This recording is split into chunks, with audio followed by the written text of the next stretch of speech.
This is the Rational Reminder Podcast, a weekly reality check on sensible investing and financial decision-making for Canadians. We are hosted by me, Benjamin Felix, and Cameron Passmore. Today we had David Blanchett as our special guest. He is the head of retirement research for Morningstar. I was saying to Cameron when we were preparing for this conversation that his body of published research in the retirement planning field is, intimidating. We had to do a lot of reading to prepare for our conversation with him. And he's so young. And it's the body of work at his age is incredible. And in the field of retirement research, like when we had Lubosh Pastor on the podcast, his body of work is also vast, but it's also broader. In this case, it's an entire body of work focused specifically in the field of retirement planning. So, in the context of our podcast, I can't think of a better person to have an extended conversation about all aspects of retirement planning, which is exactly what we did. Yeah, really good guy, nice guy. He's currently the adjunct professor of wealth management at the American College of Financial Services, in addition to his day job at Morningstar. He has a bachelor's degree in finance and economics from University of Kentucky. He also has a master's from the American College. He has an MBA as well from the University of Chicago Booth School of Business and a doctorate in personal financial planning from Texas Tech University. And in financial planning, I was looking at this recently just because I probably actually because of David, the PhD program at Texas Tech is like for financial planning. It's the University of Chicago equivalent for a PhD in financial planning. It's the top program in the United States for that degree. He's also the co-host of a recently launched podcast called Wealth Managed, which is produced by the American College of Financial Services. And he does that along with a fellow professor, Michael Finca. And I listened to a few episodes before we recorded this, and it's very good, very interesting. The guys are pretty funny, and they work really well together. Just as an FYI for listeners, the questions that we asked David were inspired by 8 different articles. We mentioned a couple of them specifically in the questions, but we'll have links to all the papers in the show notes. And we reached David at his home in beautiful Lexington, Kentucky, and we kick off the interview with a story about how he and I may have crossed paths in the past in that area. It's just a phenomenally beautiful area of the States. Anything else, Ben? No, let's go ahead to the conversation with David Blanchett.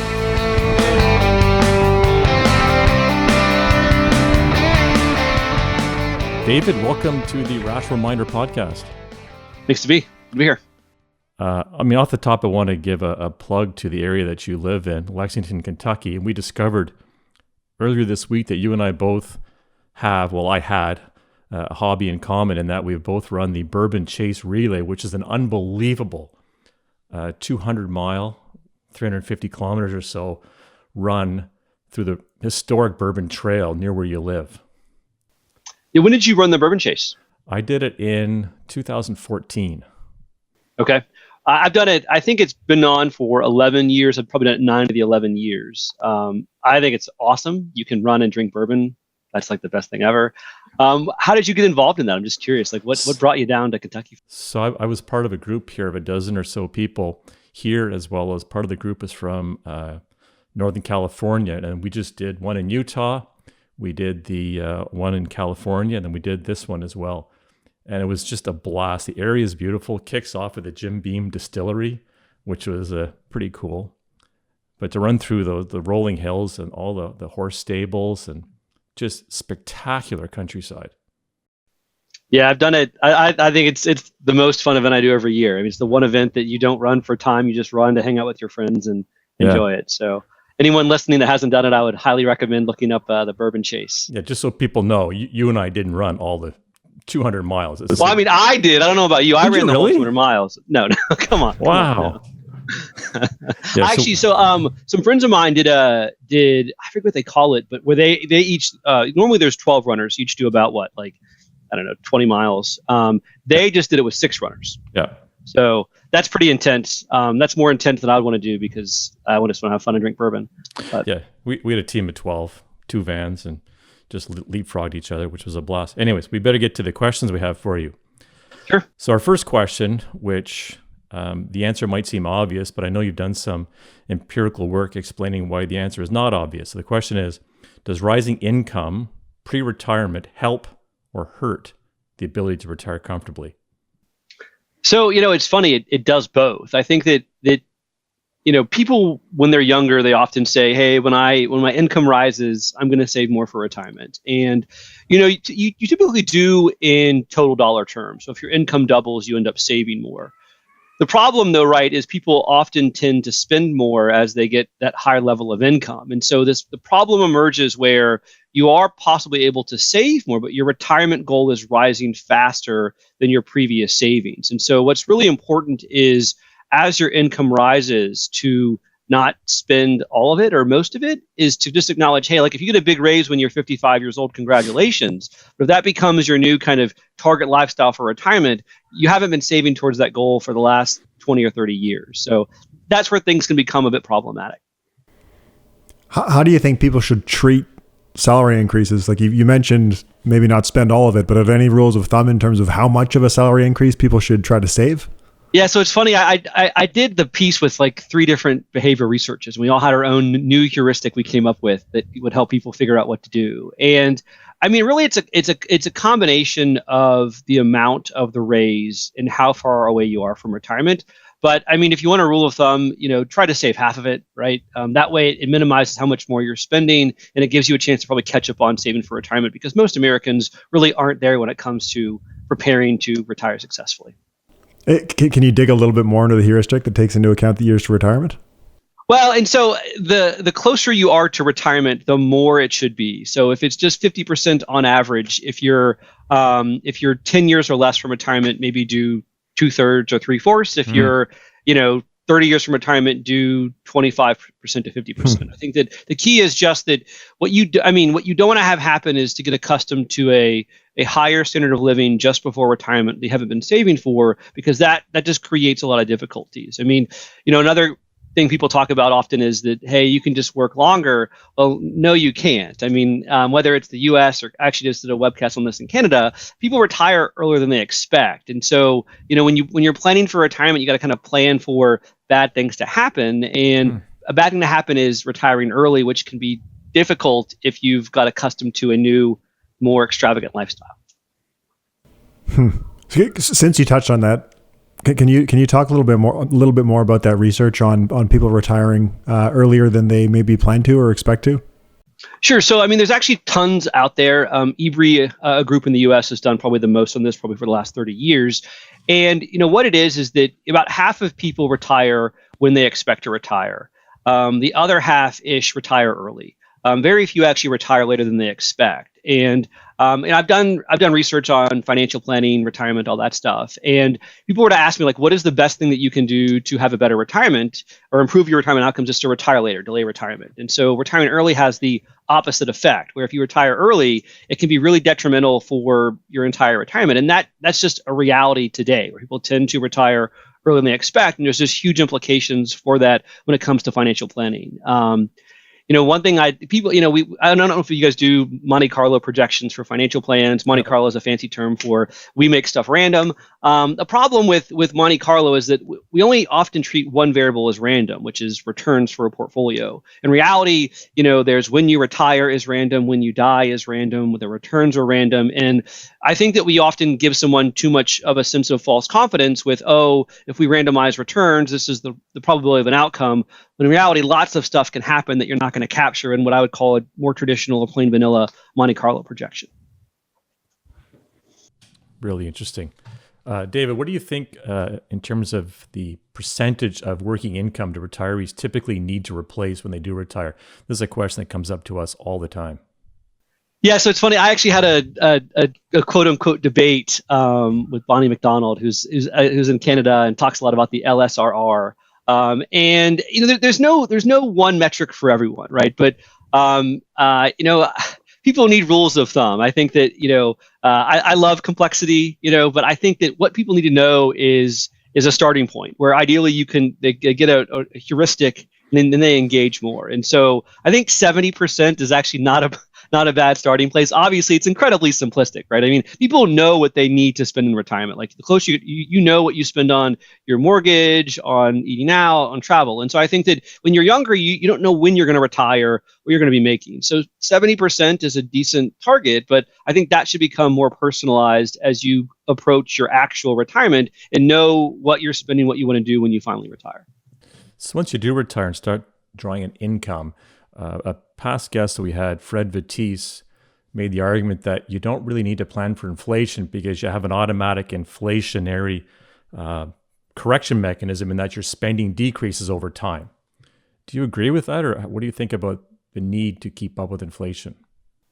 So I would say I largely agree. I've also looked at how does retiree spending change in retirement, and one thing if you ever use like survey data that tracks people over time, like it is an absolute hot mess. I mean, you can kind of pull up these like average relationships, but like if like I just don't trust the data because it's just so crazy. Maybe retirees are actually like this, but the actual like micro data is pretty wild. But there is a pretty strong trend if you look at almost any research that's been done that says that people tend to spend a little bit less on average every year versus inflation. Now, so what's important there, a nuance, is that if inflation goes up 3% a year, maybe they spend 1 or 2% more a year on average. And so they are spending a little bit more, but not the full inflation. And now why that's important is, if you have a pension, like in the US or Social Security, that is linked to inflation, then what happens with your portfolio is they effectively become nominal withdrawals. And so that's why I would agree with that statement, because usually you have other forms of income that are kind of linked to inflation. And so the actual need to take inflation adjusted withdrawals from a portfolio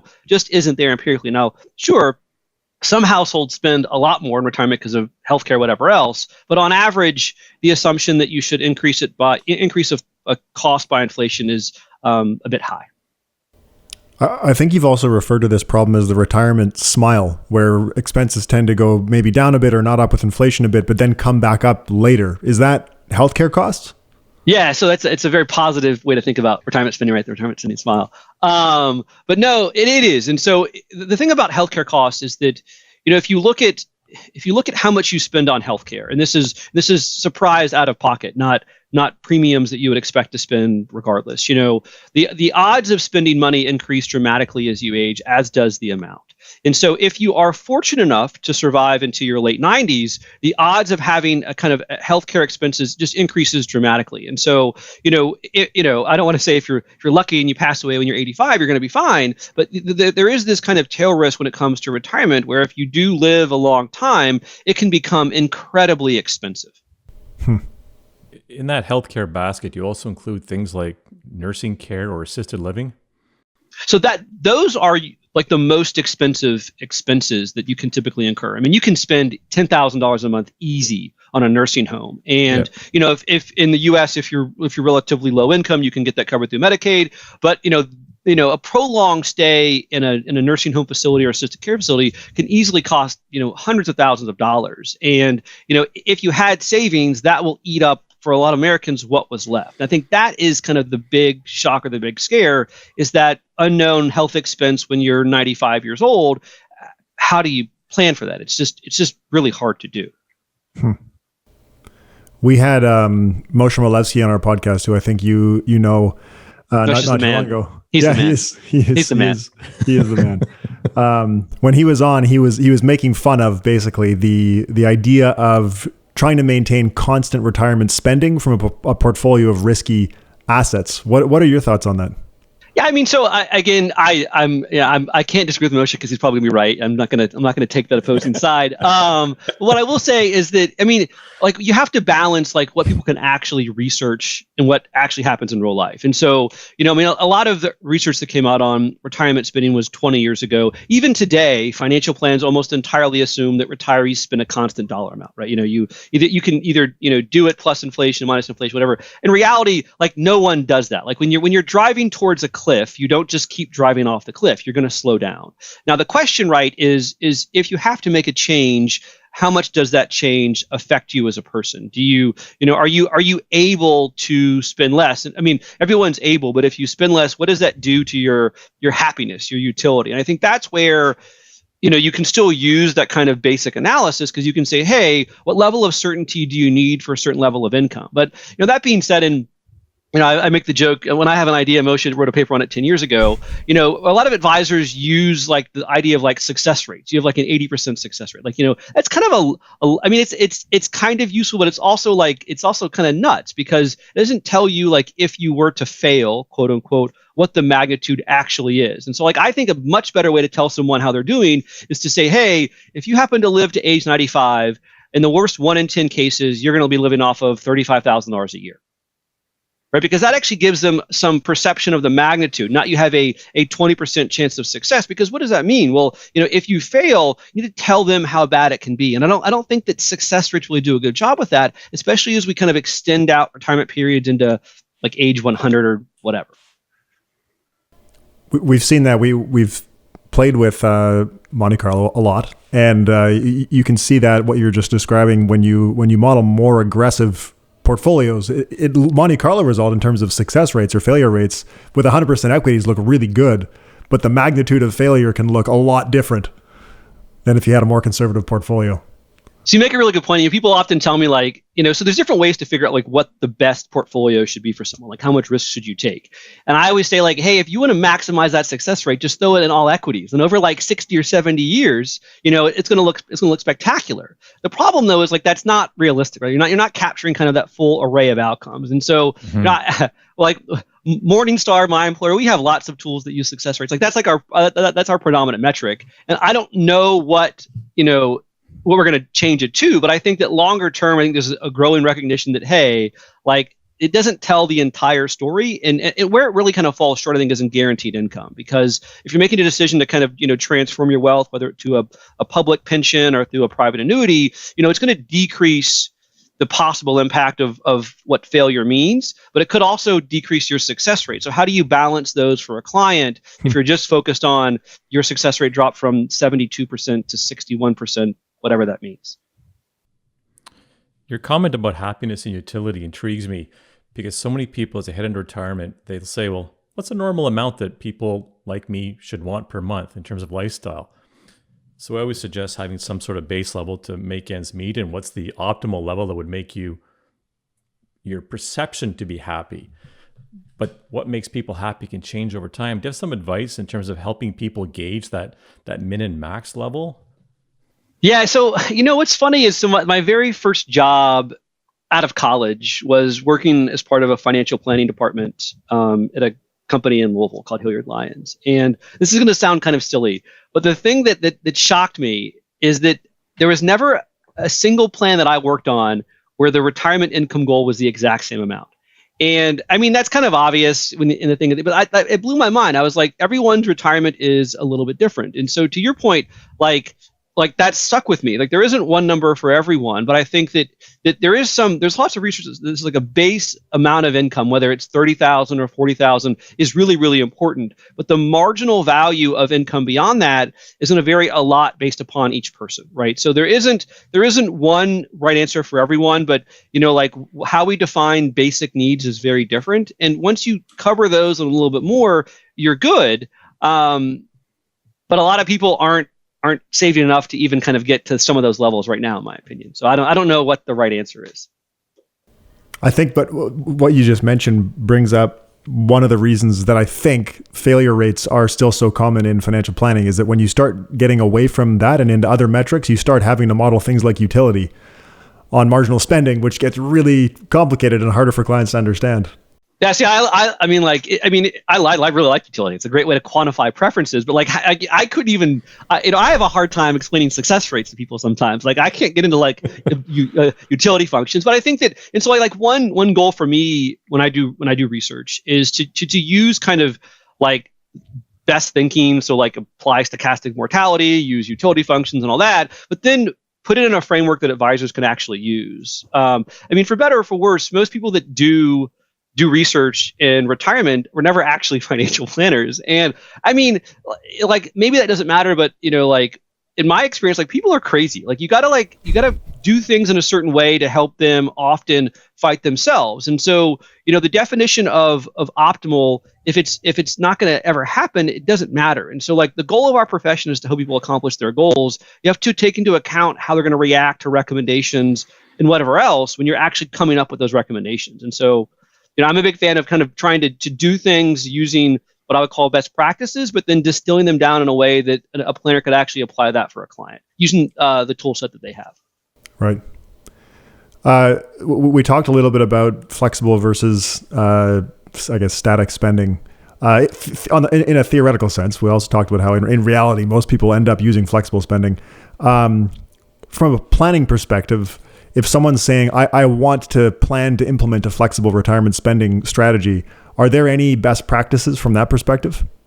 See, I don't really know what a lot of tools do out there because I do research all the time that no one reads, and we read it. We read your research. You skim through it. I mean, you were like the summary versions.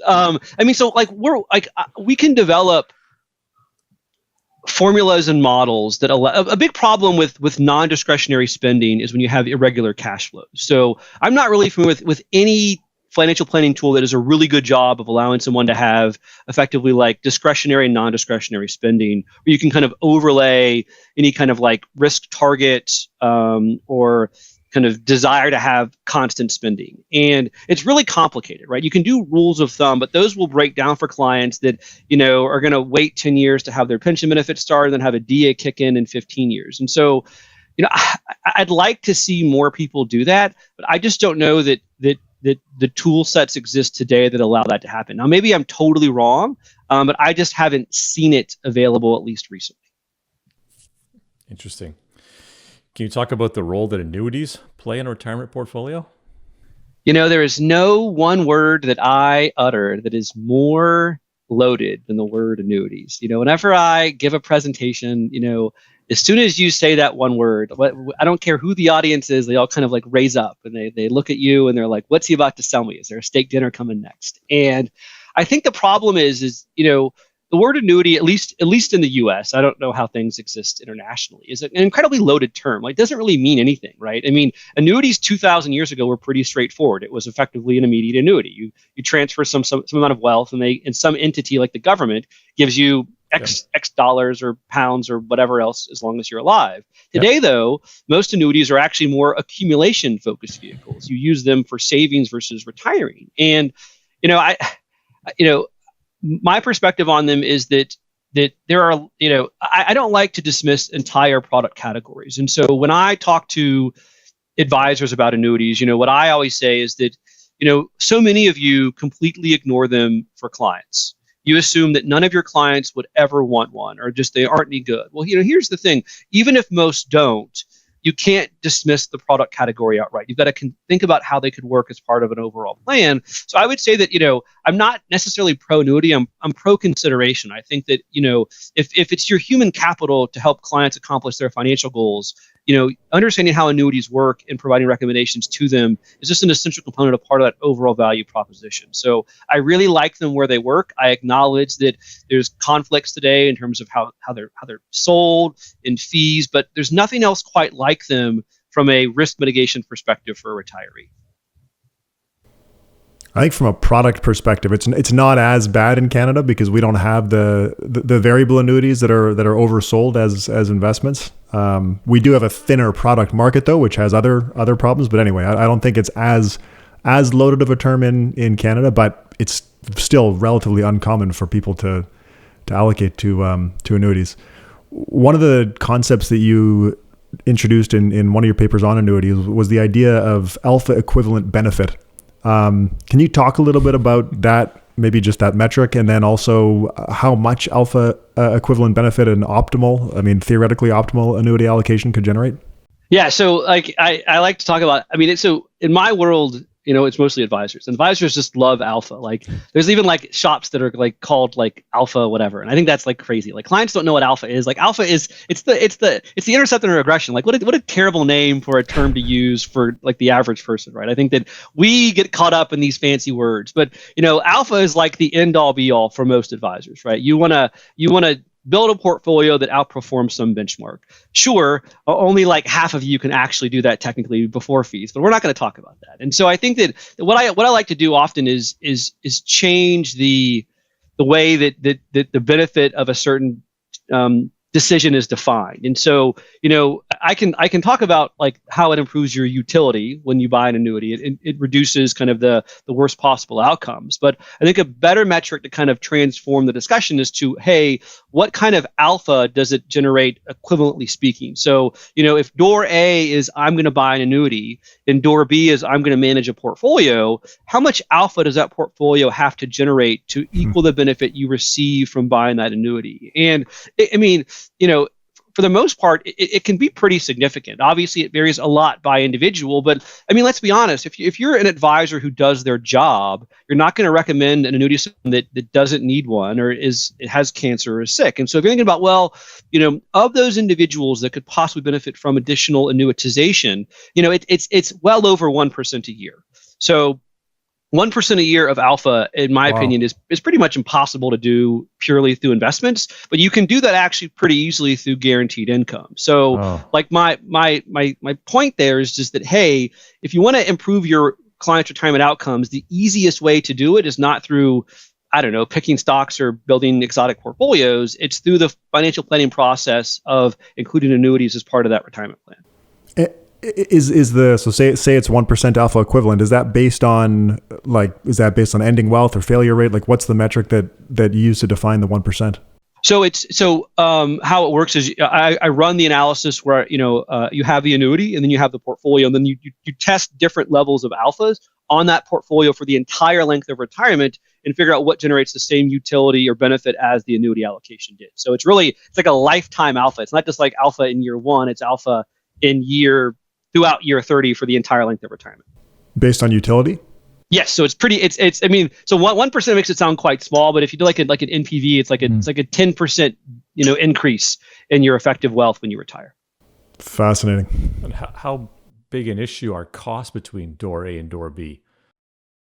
Well, so that's funny. Like people talk about, but what door A often has like a 1% AUM fee for it, and I'm a huge fan of financial advice. I don't want it to sound like I'm not, but door A has an additional 1% fee for those marginal assets. Door B for the annuity, there could be a commission. If it's an immediate annuity, maybe it's like 3%, but you just pay it one time, then you're locked in forever.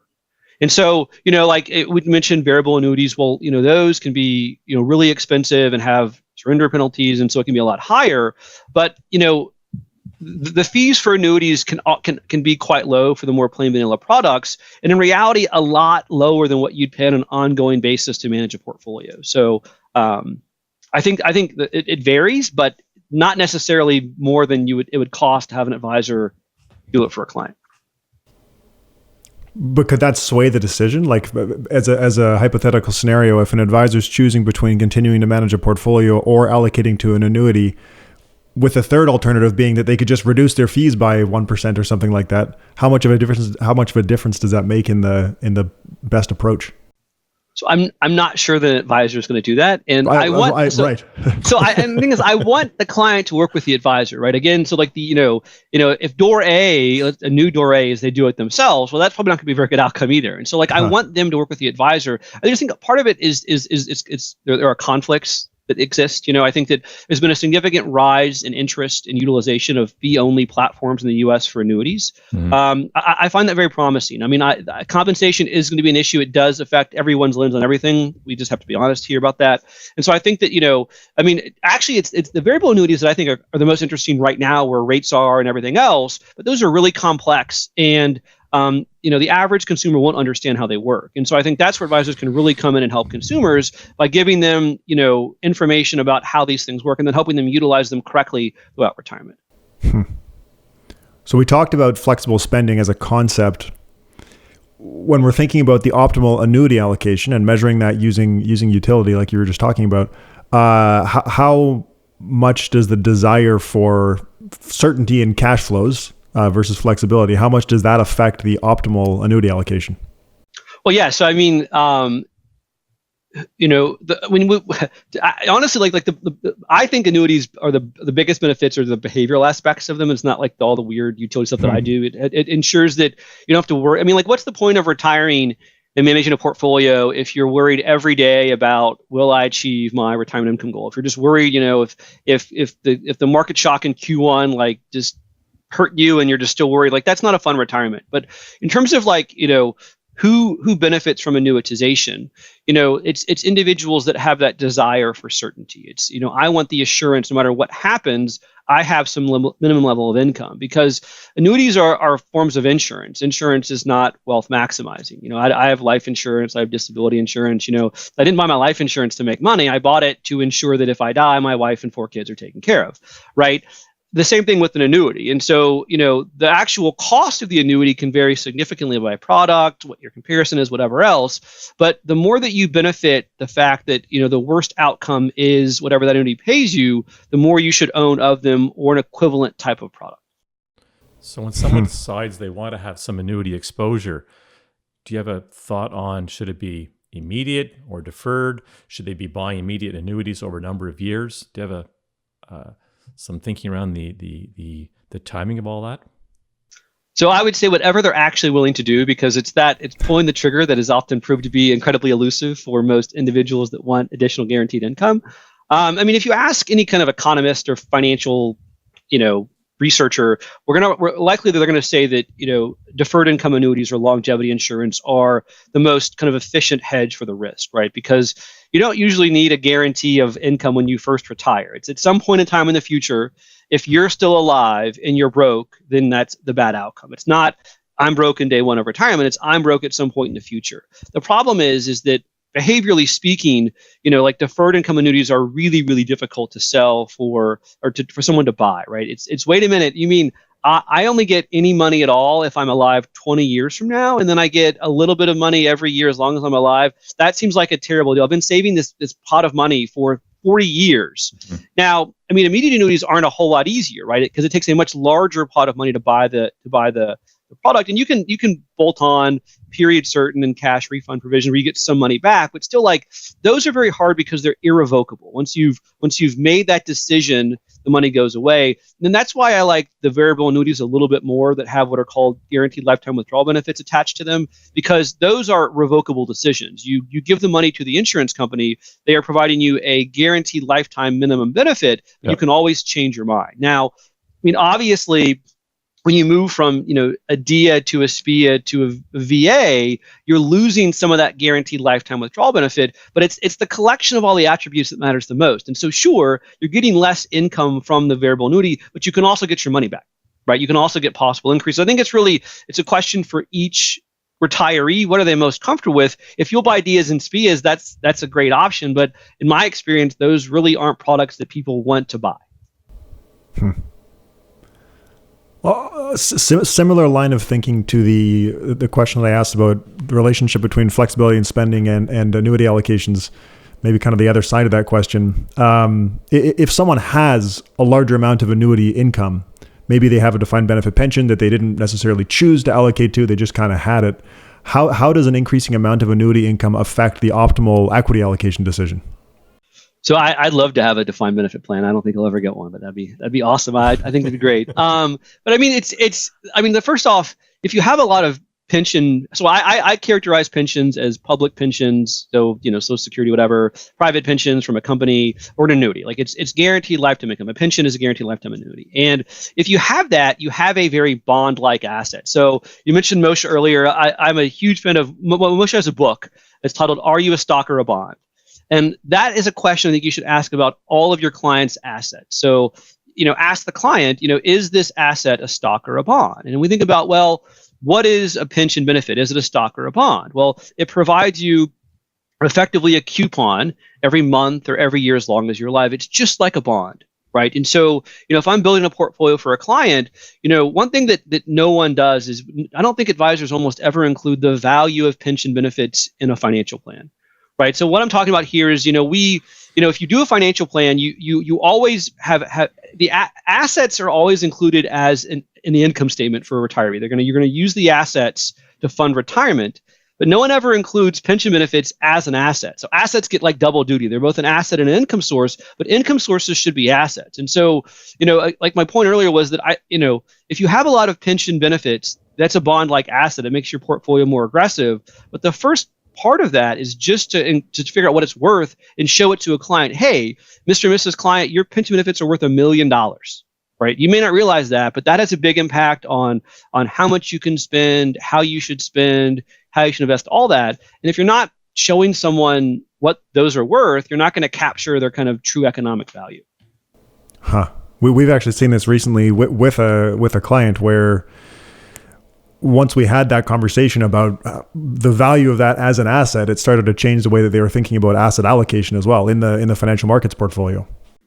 Well, I think that's the key, right? I mean, the goal of all this is to set the right expectations and everything else, right? And if you don't tell a client, like a lot of clients are millionaires, right? Like if you add up the value of their pension benefits in their portfolio, they're millionaires. Like, I wouldn't want someone to not enjoy their retirement because they don't understand like what all their wealth actually is, right? I mean, and I've done other research, like there's like human capital and other stuff you can throw into. That to me isn't important. I think what is essential for every advisor to do is to just somehow approximate the value of pension benefits and include them in your balance sheet and give the client some idea of what their true net worth is, adding their financial assets and their pension benefits all together. One of the things we've seen related to annuities, but like we've been talking about, a lot of clients and advisors for various reasons don't really want to allocate to annuities. So we've seen some people trying to sort of recreate the cash flow stream of an annuity using bond ETFs, kind of like how an insurance company tries to manage their liabilities with an asset liability matching approach. Does that work for individuals in the same way that it would work for an insurance company? Kind of, but not really, right? So in theory, if you have payments that you'll receive guaranteed throughout your life, you've created an income stream.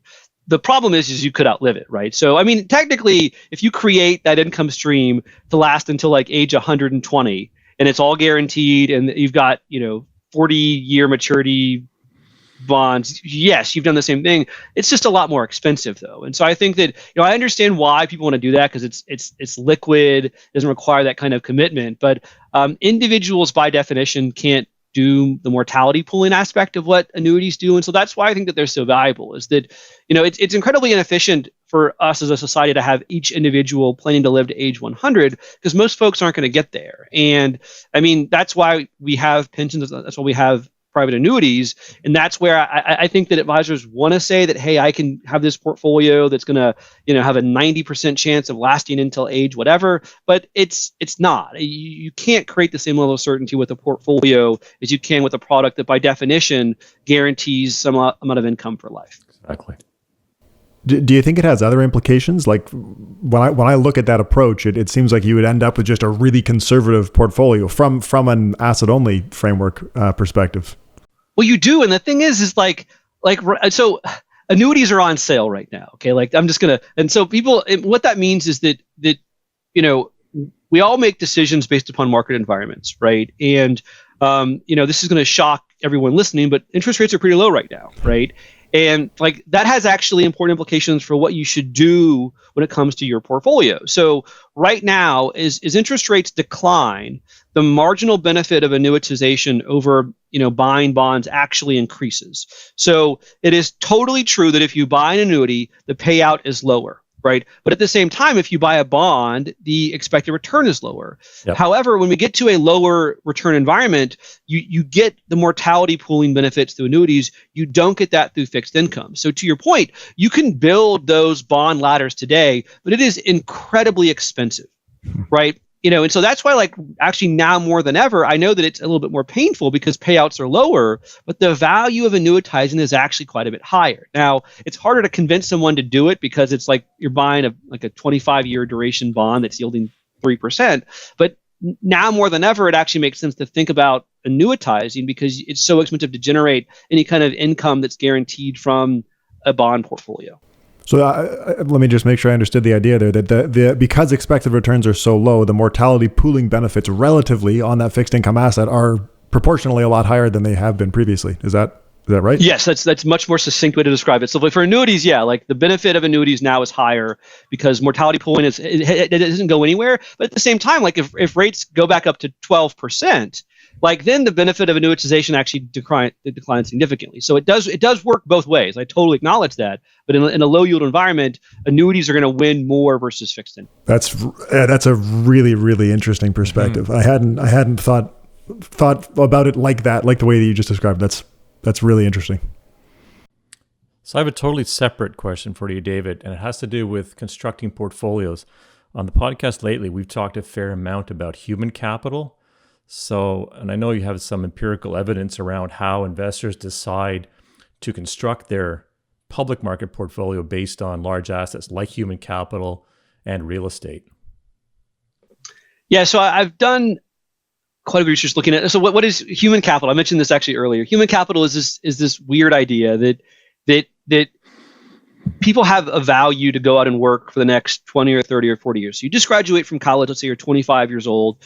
You have very little income. You've got no assets, no debt. But the value of your human capital is you're going to work for the next 40 years. And if you bring all that back to today, if you discount it and mortality weighted, well, maybe that's worth $5 million, whatever else it is. Okay. That human capital, your ability to earn a wage and work, should impact how you design your portfolio. Right. So earlier there was a question, are you a stock or are you a bond? That's Moshe's book. It's actually directly in reference to this idea of human capital. And so I think the key with human capital is understanding, the risks of what you're doing and how that should affect, how you invest. And so I think like the most obvious example here would be, if you're a tenured professor, you have relatively safe human capital. It's not as safe as it was, say, a decade ago, given things going on. But you probably need to have, like, for example, less in emergency savings. If you're a realtor or you work in sales, you have a higher risk occupation, you by definition need to have more liquidity should something go wrong. Mm-hmm. And so I think the key is kind of understanding the risks of your job and how that affects your portfolio. And I've done quite a bit on this, and I looked at, for example, in 401ks, do participants who work in riskier jobs have more conservative allocations? They do by a tiny bit. So I didn't expect it to actually be there, but there is a slight relationship where people do, if you work in mining, you tend to have a little bit more conservative portfolio, but it's not at the level that most academics would call optimal. So I think the key is just, I think like to me, the largest takeaway is to not blend your human capital and your financial capital whenever you can. So like Enron, the most innovative company in America by Fortune for 6 straight years back in the 2000s, almost all the entire 401k was an Enron stock. That is a terrible idea. So, I don't want to get people too caught up on like the value of human capital and the risk, but I think the key is you want to diversify your sources of wealth as much as you possibly can. If you own employer stock, you should probably sell it. You should do the things you can to ensure that, if you lose your job, you're going to also lose your financial assets too. So do you think there'd be value in having nudges in those programs that somehow links your human capital to your asset decision in those plan programs? Nudges like if in that plan it's known that you do have very high human capital and safe human capital, therefore it may nudge you towards a higher equity allocation. Whereas if you're in a riskier occupation, it may nudge you the other way. Perhaps even inside a single company, you could have people that have riskier occupations. So depending on your occupation, the nudge can push you one way or the other. Yeah, so it's like a weird cross section. There's the industry you work in, there's the occupation of your job. Yeah. So we actually build custom target date funds for about a dozen clients where we do incorporate the risk of their industry into the decision of what the target date allocation should be. So a more aggressive and more conservative glide path, does your plan have a pension? I mean, the problem with target date funds is that it's one size fits a lot of people. So you can generalize for a given industry, but you can't do it at the individual occupation level. We do some of that when we have a robo advice tool called Managed Accounts that's used in 401k plans. We do some of that too. I like the idea of incorporating, the risk of your industry and occupation into the allocation decision. It's just really complicated and not in the wheelhouse of most advisors. So maybe we'll get there as an industry. But today, I think the biggest thing for me is just to ensure that, if you have let's say you have your own business, right?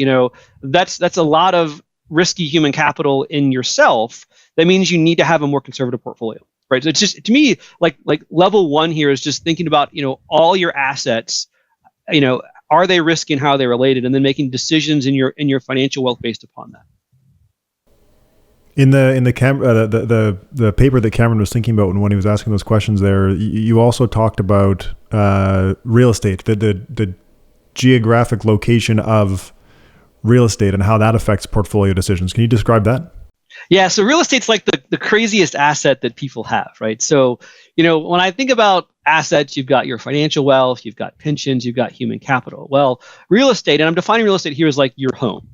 Right? Your home is both an investment good and a consumption good. Okay. There's nothing else quite like it, right? When you buy a car, you could say, well, David, a car is both an investment good and a consumption good. Well, it's a terrible investment because it depreciates like 1% a month as long as you own it. So a car is not an investment no matter what anyone tells you. But a home is actually both, right? We all need to live somewhere. Okay. Either you can pay to buy a house, or you can pay to rent something. Now, there are differentials in costs and everything else involved there.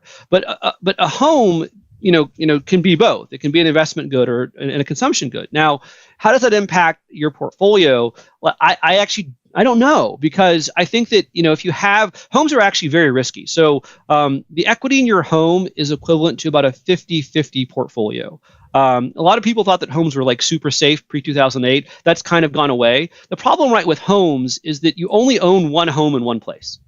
Right. So people will often use, in the US, these things called Case-Shiller indexes. Like I'm going to, look at the volatility of the national Case-Shiller index and talk about home prices. Well, here's the thing about like repeat sale home indexes. One, it's like tens of thousands of homes. Okay. You don't own you own one home in one place. And like in the US, if you lived in Detroit, I'm sorry, it's been a rough 20 years from you. You live in California, it's gone up 4% a year for over 2 decades. And so you can't diversify that. At the same time, it's not reasonable to assume that homes go up 1% a year, because, same home price indexes don't capture all the improvements folks do to their homes. You could literally buy a home, put $1 million into it and flip it, and they have no way of knowing that. And so I think that when it comes to homes, people often way overestimate the expected return of the home and underestimate the risk. And so it is actually a very volatile asset, but you could argue that, well, I have to live somewhere regardless. And so that's why it's hard for me to come up with a framework that generalizes how that impacts the overall portfolio decision.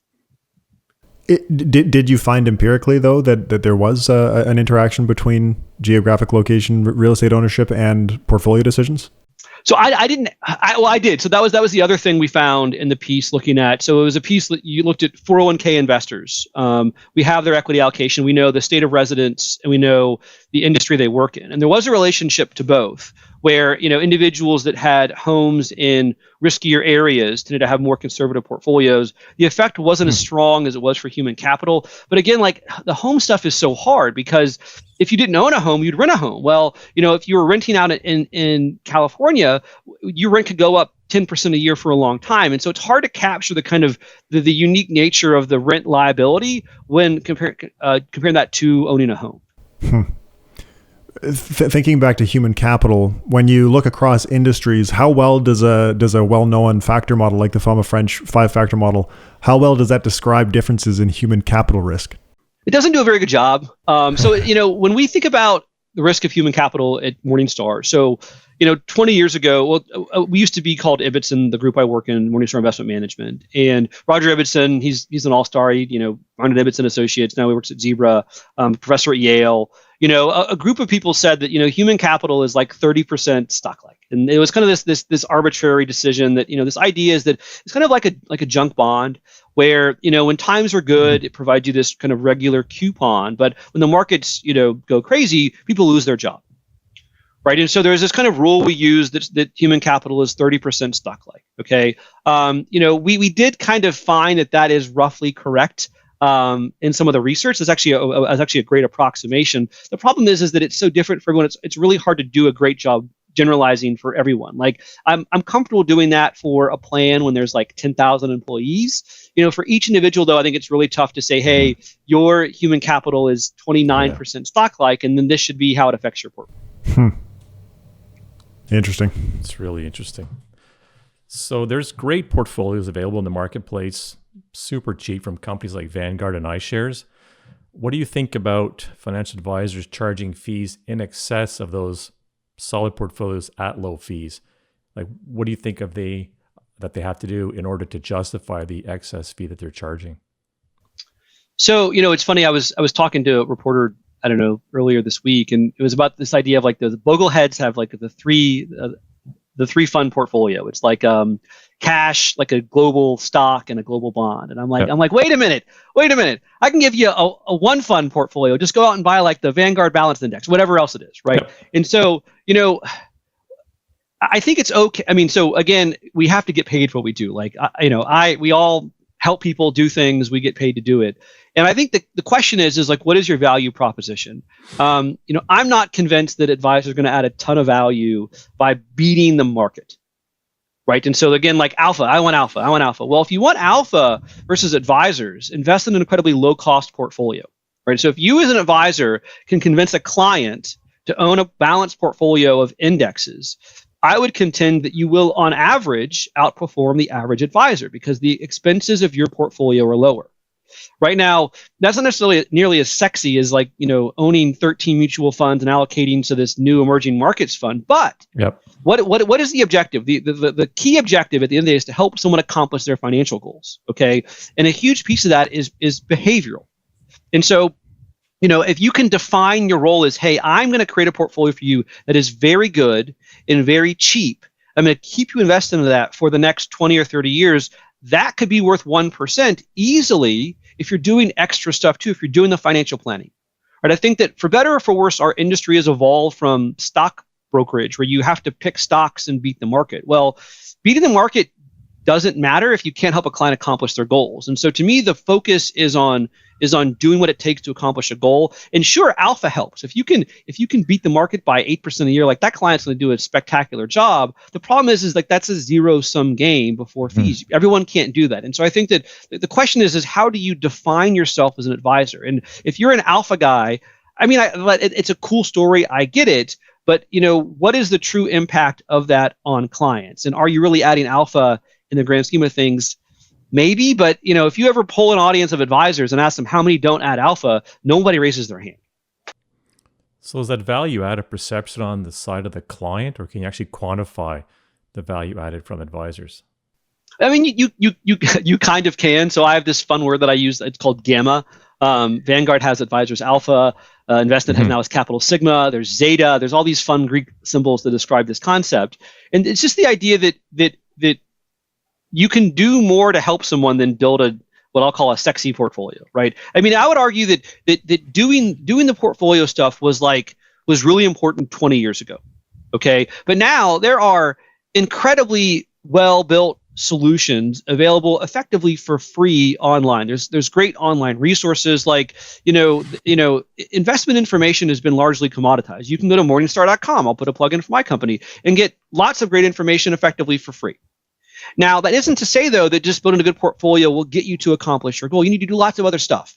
And so, that's where I see, to me, it's more of a pivot to a more holistic service model where you just don't define yourself as I build really good portfolios. It's I build good portfolios in the context of helping you accomplish your financial goals.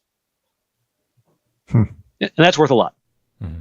Or it can be. I think that, again, it's what are you actually doing? Like, what would the person do on their own? Like, I like the idea of like robo-advice. Like, robo-advice is somewhat controversial. I actually work for robo-advisors, so I guess I need to note that. But to me, people need help, right? And this idea that it has to be a person, I think, has changed dramatically over the last, we'll call it, year, right? I mean, the idea that people would exist on Zoom for 8 hours a day wasn't realistic a year ago, but I think a lot of people have learned to kind of embrace this new digital. And so, I don't see robo-advisors, for example, as like competing necessarily directly against advisors. I see them giving people that weren't going to get advice or get bad advice a better solution, right? People need help, and there's lots of ways to get it. I'm pro anything that helps someone accomplish their goals and does a good job. And I think that robo-advice is a huge complement there. Will help a lot of folks that weren't large enough to get what I would call quality advice moving forward.